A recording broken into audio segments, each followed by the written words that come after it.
Hi guys, Hannah here from HannahMariaPlans, and I'm back again with another video. Today I'm going to be setting up my bullet journal for June 2020 with a summery ocean theme. But before we jump into the planning, we're going to take a look at the flip through for last month. I feel like I say this pretty much every video, but I think May was one of my favourite themes, quite possibly ever. I really enjoyed the vibe of the spreads with the plants, flowers and trees, and wanted to continue the same atmosphere with my new setup whilst doing something different with the subject matter. So I'm going to start off with a gouache painting, so I've grabbed this watercolour paper and I'm just going to tape it down to this cardboard to minimise any warping. I'm also trying out some new gouache from Winsor & Newton and Holbein today. As always, all the supplies I'm using will be linked in the description box, so check that out for detailed information about every single thing I'm using. So I'm starting by mixing a dark shade of sort of a tealy blue and then applying it to the paper. The reference photo that I'm painting from has the sea in the background with two waves cresting as they come in towards the shore. Because of that, I'm starting with my darkest colour right at the top of the page, outlining the shape of the first wave before moving to a lighter teal below.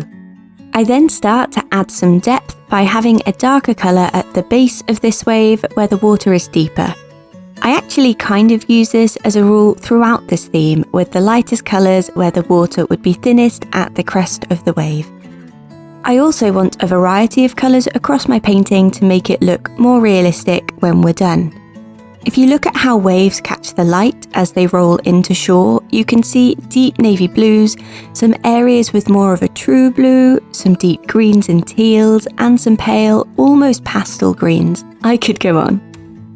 Once I've pretty much slathered the page in gouache, I start to move on to the foam along the edge of the first wave. I'm not using a pure white for this because I want the foam to have some dimension and shadow to it.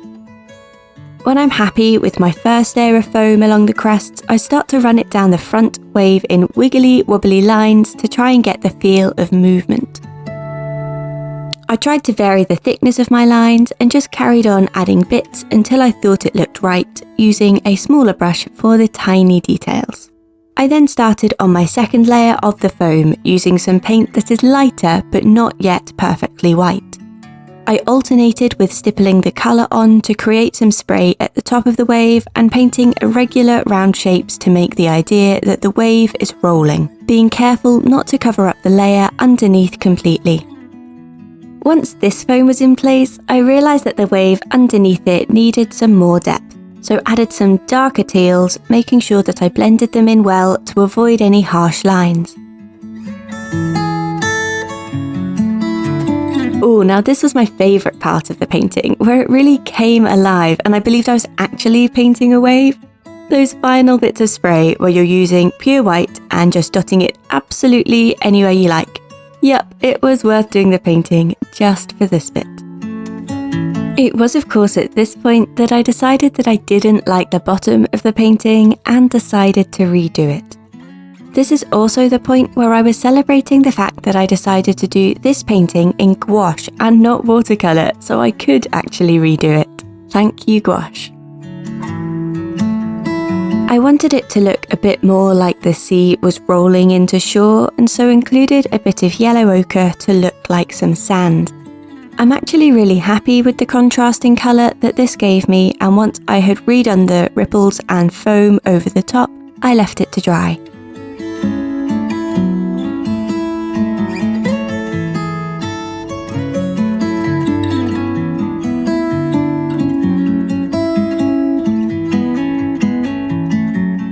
As usual, I turned my painting into a print, which I'm then using to stick into my journal.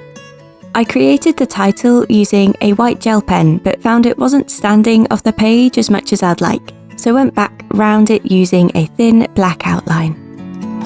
I don't actually have any background for my quote this week, other than the fact that I wanted it to be something uplifting and something I might be able to tenuously link to my theme. I found a lot of the quotes related to the ocean were just a bit too sickly or cliché, so in the end settled on, "We rise by lifting others." I like this quote, so I'm happy to have it immortalised in my journal.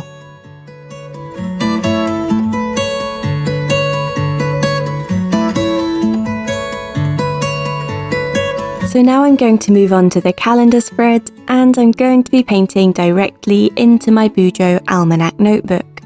If you've seen any of my other videos, you'll know that it handles paint, including watercolour, really well.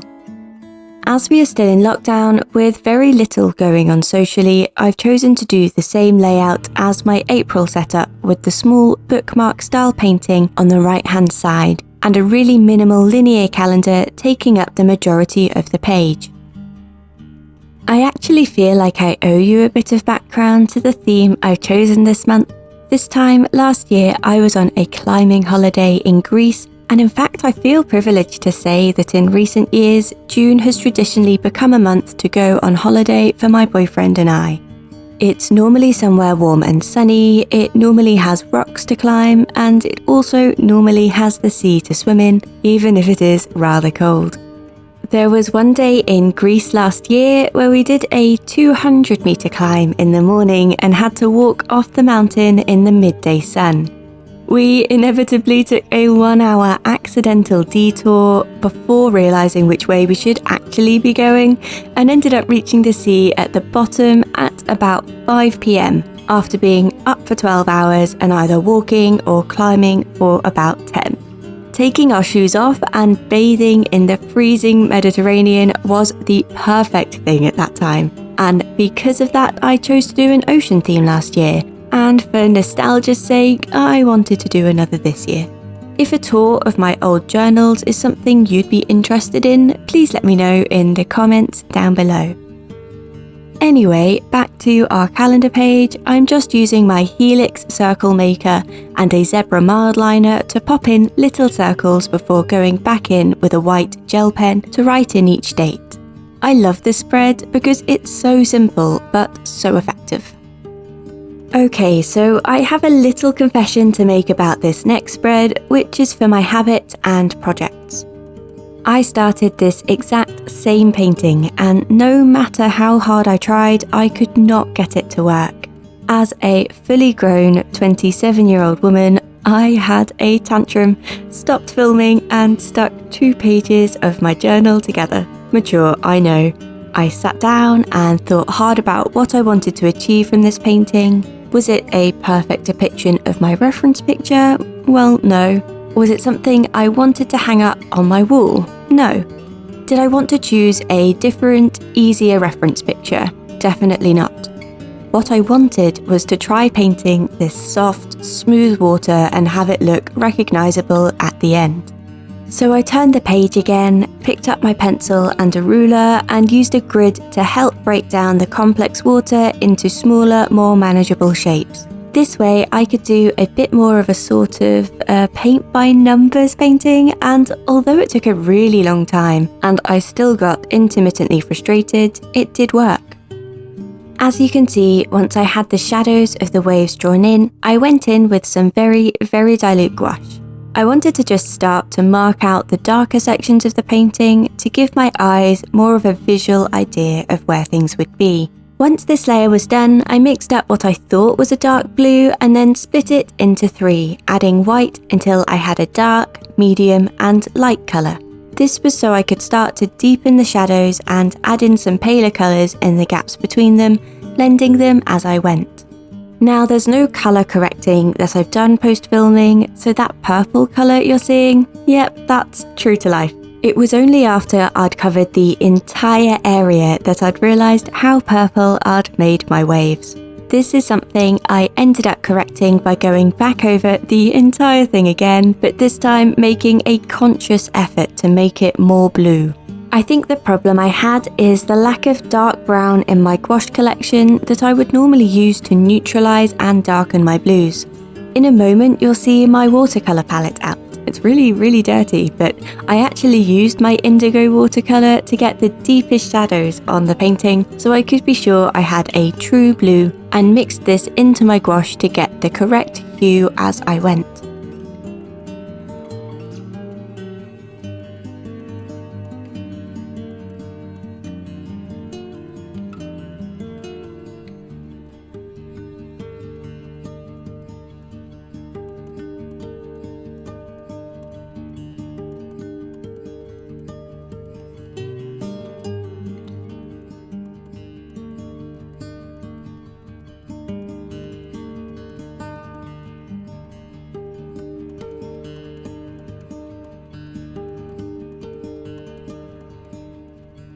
Once I was happy with how the waves were, I placed some tape where the horizon line would be and filled in the sky. I wanted it to have a dawn-like feel, so made sure that there were some highlights towards the horizon as if the sun were about to peek through. For that extra bit of sparkle, I painted in some white areas on the waves themselves as if there was light reflecting off the surface. It was at this point that I could really see the painting come together after about 6 hours work. Yes, you heard that right. This painting took about 6 hours from beginning to end. I know it doesn't look like it should have taken that long, and I would normally hate to spend that long on a painting for my journal, but really I just massively underestimated this project.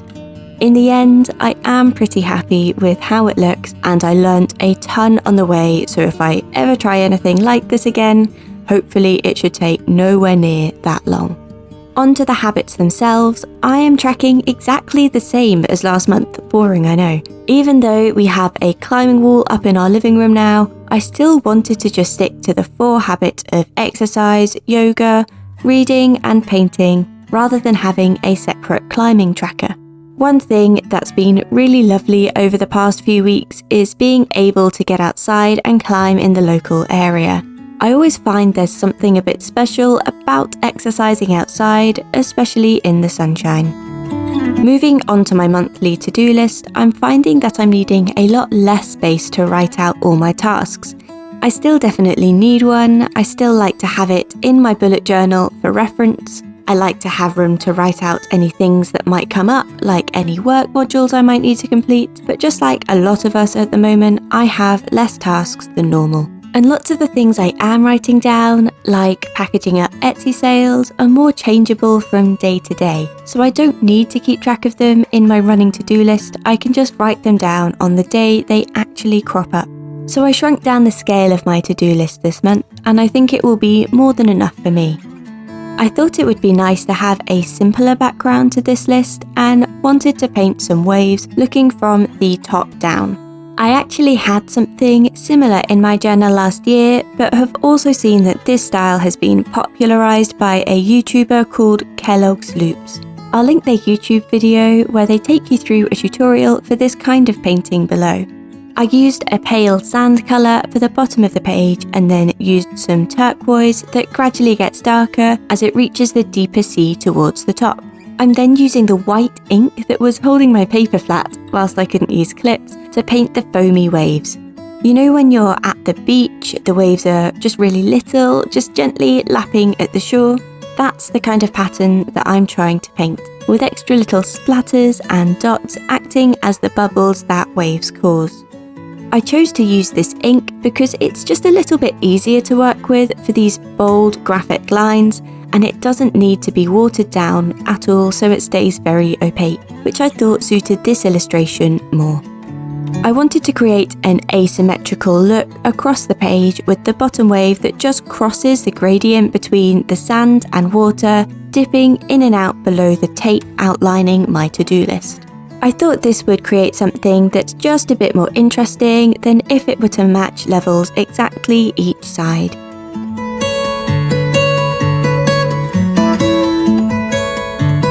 Once I had completed the waves, I neatened up my title at the top of the page with my trusty white gel pen, and then added in the date and subtitles to each section, general tasks being at the top and art-related tasks being at the bottom.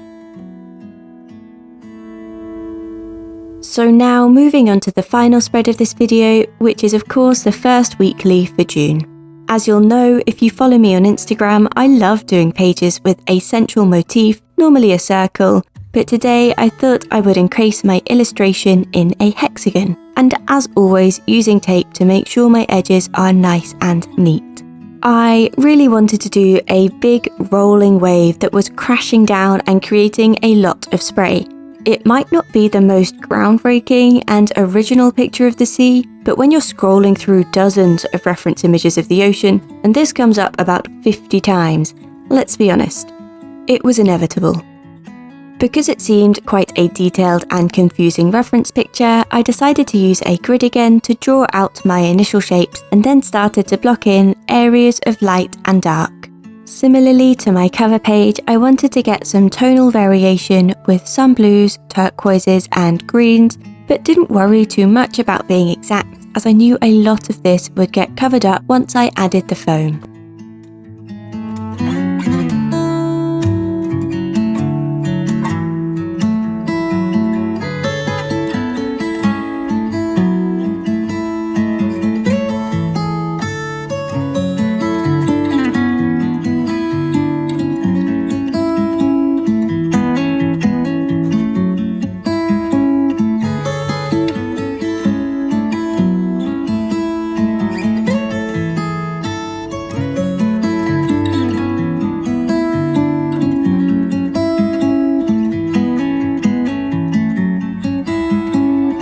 I discovered that I needed to work a lot harder than I expected to get the darks in and look natural, so reintroduced some of the indigo water that I had used in my habit spread.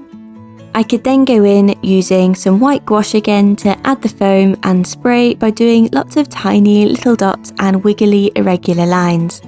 I think it was at this point that I stopped looking at my reference picture and just let my brush run away with me. This is definitely somewhere where more is more, and the messier the better. I use a bit of extra water on my brush at times to blend the gouache into the wave a bit more and create some subtle highlights, but the more I get to the crest of the wave, the more opaque my white is.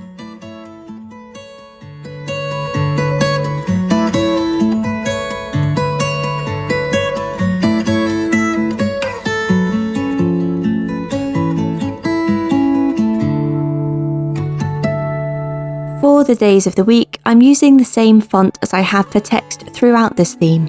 It's called Levenim MT, and I used an online text sampler to be able to create the shapes I needed to emulate it.